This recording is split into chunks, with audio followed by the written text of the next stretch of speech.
గారు, మీరు ఆంజనేయులు గారు అనే వ్యక్తి ఎవరో నాకైతే తెలియదు. మా డ్రైవర్ సోదరుడికి ఎమ్మెల్యే సీట్ ఇవ్వడం మీకేం ఇబ్బందికరంగా ఉంది? ఎమ్మెల్యే వాళ్ళ ఇంట్లో ఎమ్మెల్యే కొడుకుకి కూతురికి మాత్రమే ఇవ్వాలా? ఏ డ్రైవర్ మనిషి కాదా? మీ ఇంట్లో మీరు రోజు పొద్దున్న లేచి బయటికి వెళ్లాలంటే డ్రైవర్ కావాలి. మీ మనవడు కాలేజీకి వెళ్లాలన్నా, స్కూల్కి వెళ్లాలన్నా డ్రైవర్ కావాలి. మీ అబ్బాయి బయటికి వెళ్లాలన్నా కూడా డ్రైవర్ కావాలి. డ్రైవర్ని అంత కించపరిచి ఎందుకు మాట్లాడుతున్నారు చంద్రబాబు నాయుడు గారు? మాట్లాడితే 40 ఏళ్ల ఇండస్ట్రీ అంటారు.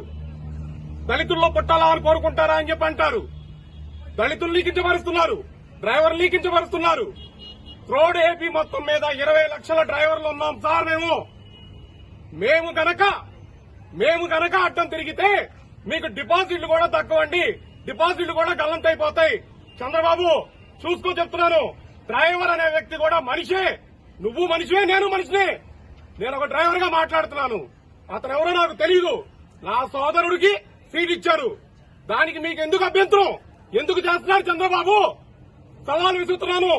రేపటి రోజున డిపాజిట్లు కూడా తక్కువ మీకు. అర్థం చేసుకో చంద్రబాబు. Please subscribe .news.